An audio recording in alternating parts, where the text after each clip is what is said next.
Welcome investors, आप सभी का एक नए वीडियो में स्वागत है। तो ये काफी एक इंटरेस्टिंग वीडियो होने वाला है। ये वीडियो में हम एक ऐसे स्मॉल कैप कंपनी के बारे में डिस्कस करेंगे जो पावर सेक्टर से है। We are not going to discuss about Polycab या केईआई या अपार, बिकॉज ये ऑलरेडी डिस्कवर्ड स्टॉक्स है और काफी इसमें रनअप भी आ गया है। तो ये वीडियो में जो कंपनी के बारे में डिस्कस करेंगे, काफी इंटरेस्टिंग प्रोडक्ट्स है उनके, बहुत ज्यादा इसमें किसी ने ज्यादा ट्रैक नहीं किया है इसको। एक स्मॉल कैप की कंपनी है, उसमें रिसेंटली कुछ फंड रेज भी हुआ है, इसके बाद में आगे जाके वो कुछ कैपेक्स भी करने वाले हैं। तो काफ़ी एक डिटेल वीडियो होगा, काफ़ी इंटरेस्टिंग वीडियो होगा।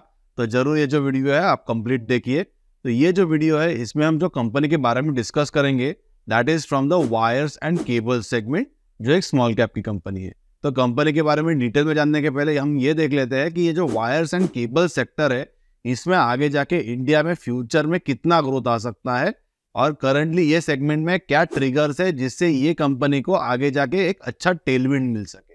तो यदि आप इंडिया में टोटल देखोगे तो ये जो सेक्टर है वो लगभग 84,000 करोड़ का है FY24 में, एंड एक्सपेक्टेड ये है कि FY27 तक ये जो सेक्टर है वो लगभग 1,20,000 करोड़ इतना हो सकता है। इसके बाद में अभी हम देख लेते हैं कि टोटल जो इंडिविजुअल प्लेयर्स है उनका क्या क्या मार्केट शेयर है एंड यहाँ पे कौन डोमिनेंट प्लेयर्स है। तो जैसे कि आप यहाँ पर देखोगे तो लार्जेस्ट जो प्लेयर है इंडिया में वायर्स एंड केबल्स में, जो पॉली कैप है जिसके पास 23% का मार्केट शेयर है। बाद में केईआई के पास 10% है, आरआर केबल के पास 9%, हैवेल्स के पास अगेन ऑलमोस्ट 9% है, फिनोलेक्स के पास 7%, अपार इंडस्ट्रीज के पास 6%, यूनिवर्सल केबल्स लगभग 3%, डायनामिक केबल्स 1%, एंड जो बाकी अदर्स है दे कंट्रीब्यूट अबाउट टुगेदर 32%। तो ये जो अलग अलग प्लेयर्स का हमने मार्केट शेयर देखा, उसमें से एक कंपनी के बारे में ये वीडियो में काफी डिटेल में डिस्कस करेंगे। और जैसे कि मैंने आपको पहले बताया कि एक स्मॉल कैप की कंपनी है और वो जो कंपनी है वो ये लिस्ट में से ही है। तो आपके कुछ गेसेस हो गए तो जरूर आप मुझे नीचे कमेंट सेक्शन में लिख के बता सकते हो कि कौन से कंपनी के बारे में हम ये वीडियो में डिटेल में डिस्कस करने वाले हैं। तो कंपनी के बारे में डिस्कस करने के पहले देख लेते हैं कि ये जो वायर्स एंड केबल सेगमेंट है उसमें क्या क्या इंपॉर्टेंट टर्मिनोलॉजीज यूज करते हैं।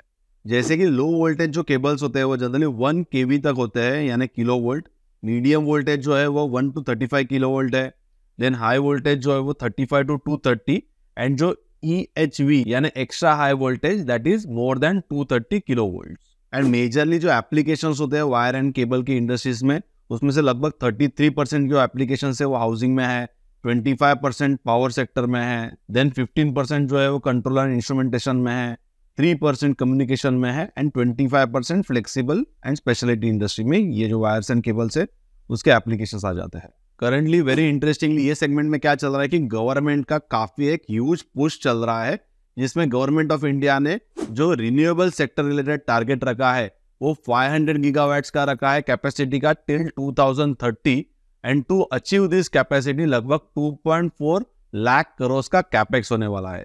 तो ये जो कैपेक्स होगा इसमें मेजरली जो कैपेक्स होगा वो ट्रांसमिशन लाइंस एंड सबस्टेशंस में होगा। तो जो एडिशनल ट्रांसमिशन लाइंस आने वाली है वो लगभग 51,000 सर्किट किलोमीटर इतनी होगी, एंड जो टोटल सबस्टेशंस का कैपेसिटी आने वाला है that is almost about 4,33,000 MVA इतना आने वाला है। तो ये जो टोटल कैपेसिटी के बारे में अभी हमने डिस्कस किया, इसमें से भी 765 kV ये जो पर्टिकुलर रेंज है इसमें ही मैक्सिमम कैपेसिटी आने वाली है। तो पर्टिकुलर कोई मैन्युफैक्चरर का फोकस यदि ये पर्टिकुलर कैटेगरी पे है जो 765 kV का है, तो going ahead they will be having a massive benefits. तो सेक्टर के डिटेल्स को देखने के बाद जो कंपनी के बारे में हम डिस्कस करने हैं ये वीडियो में डिटेल में, इसका नाम है डायनामिक केबल्स। तो ये जो कंपनी है वो 1986 में इसकी शुरुआत हुई थी और इनिशियली वो सिर्फ कंडक्टर पे ही उनका फोकस था, एंड 2006 के बाद actually they started manufacturing the cables. तो basic difference between wires and cables ये होता है कि वायर्स में जनरली एक सिंगल कंडक्टर होता है और केबल्स में मल्टीपल कंडक्टर हो सकते हैं। यदि आप देखो तो ये जो कंपनी है उसका नाम 2007 में चेंज हुआ था, डायनामिक इंजीनियर्स को चेंज करके डायनामिक केबल्स रखा गया था।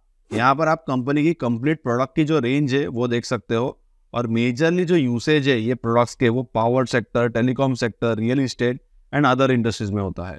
इसके बाद में आप प्रोडक्ट वाइज स्प्लिट भी देख सकते हो। तो मेजॉरिटी ऑफ द जो रेवेन्यूज करंटली आ रहे हैं वो HT केबल्स यानी हाई वोल्टेज के जो केबल्स है उसमें से आ रहे हैं, जो लगभग 59% का है।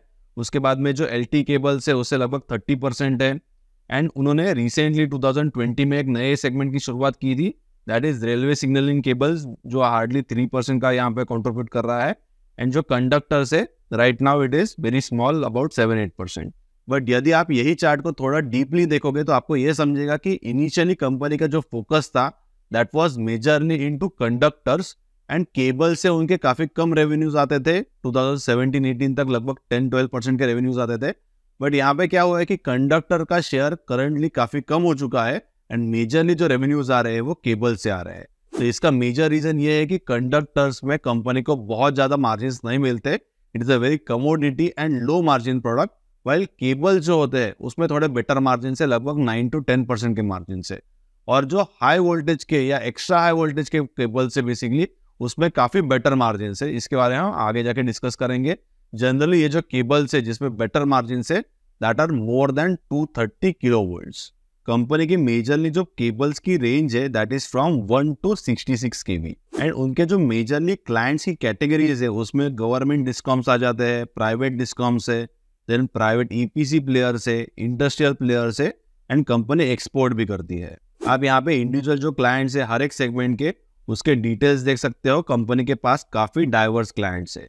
इसके बाद में यदि आप कंपनी के रेवेन्यूज का बाइफर्केशन देखोगे विद रिस्पेक्ट टू देयर क्लाइंटेल्स, तो मेजॉरिटी ऑफ द जो रेवेन्यूज है कंपनी के करंटली, यानी लगभग 65% के जो रेवेन्यूज है वो प्राइवेट कंपनी से आ रहे हैं, जो 2017-18 तक सिर्फ 35 या 38% का था। उसके बाद में FY24 में यदि आप गवर्नमेंट देखोगे तो लगभग 23% के रेवेन्यूज आ रहे हैं, जो पहले काफी ज्यादा था, अप टू 55% था 2018 में। देन एक्सपोर्ट से कंपनी को लगभग 12% के रेवेन्यूज आ रहे हैं।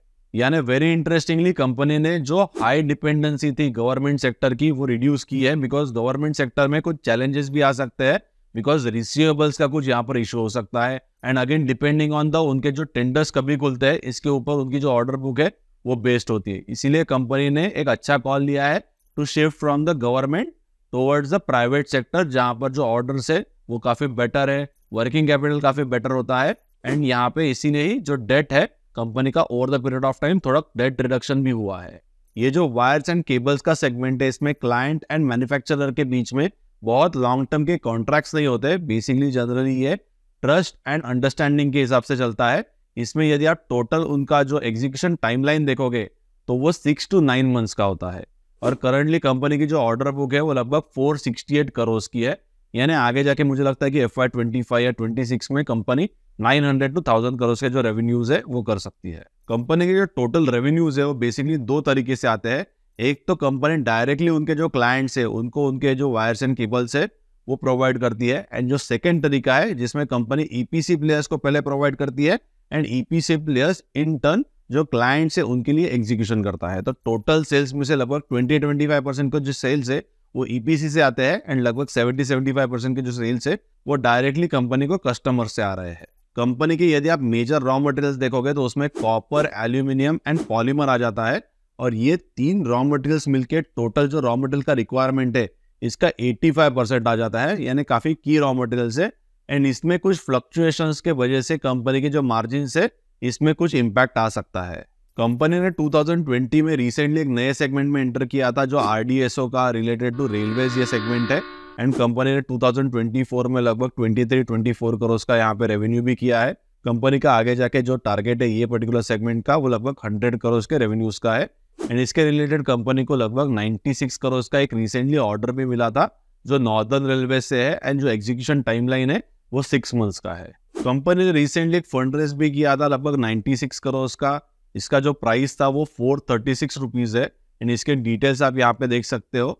मेजरली उसका जो यूसेज होगा वो वर्किंग कैपिटल में होगा। इसके अलावा कंपनी कैपेक्स भी करने वाला है, इसके डिटेल्स हम आगे जाके देखेंगे। इसके अलावा कंपनी डेट रिडक्शन भी करने वाला है और बाकी जो फंड्स है वो कंपनी के बिजनेस डेवलपमेंट के लिए यूज होने वाले हैं। कंपनी ने FY24 में 5000 सर्किट किलोमीटर्स की कैपेसिटी ऐड की थी और इसके लिए जो कैपेक्स था वो लगभग 20 to 30 करोड़ का था।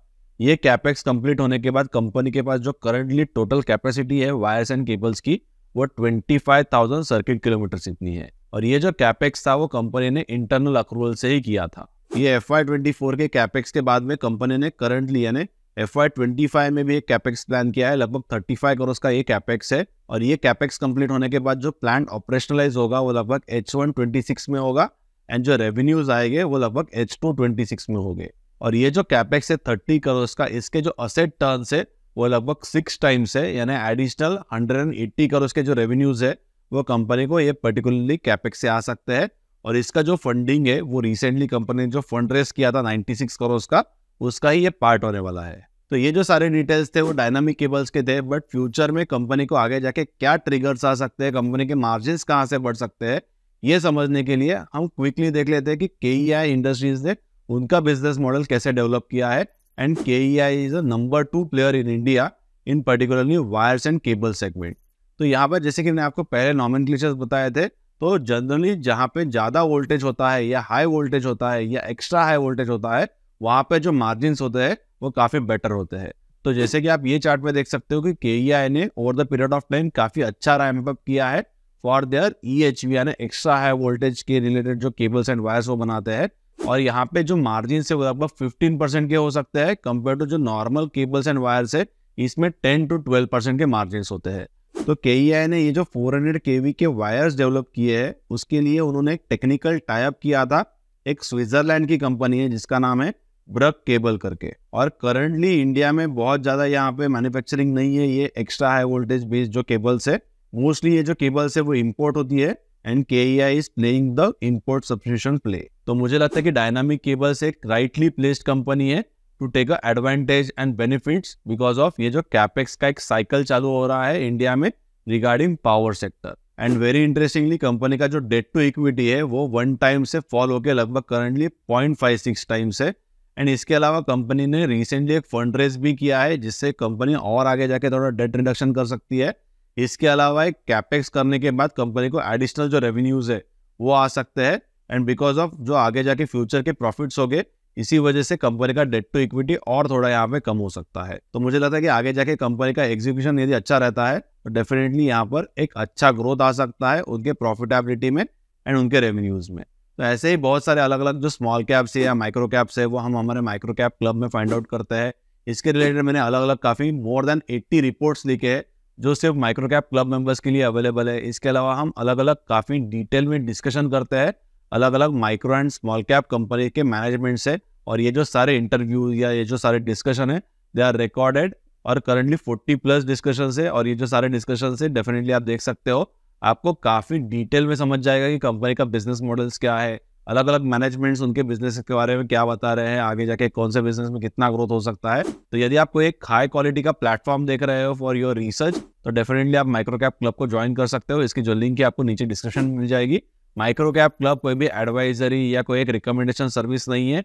Micro cap club is basically a platform which gives you the tools for the fundamental analysis and ये जो टूल्स है इनका यूज करके आप आपका खुद का डिसीजन आगे ले सकते हो कि आपको इसमें इन्वेस्ट करना है या नहीं, या आप आपके फाइनेंशियल एडवाइजर को भी कंसल्ट कर सकते हो।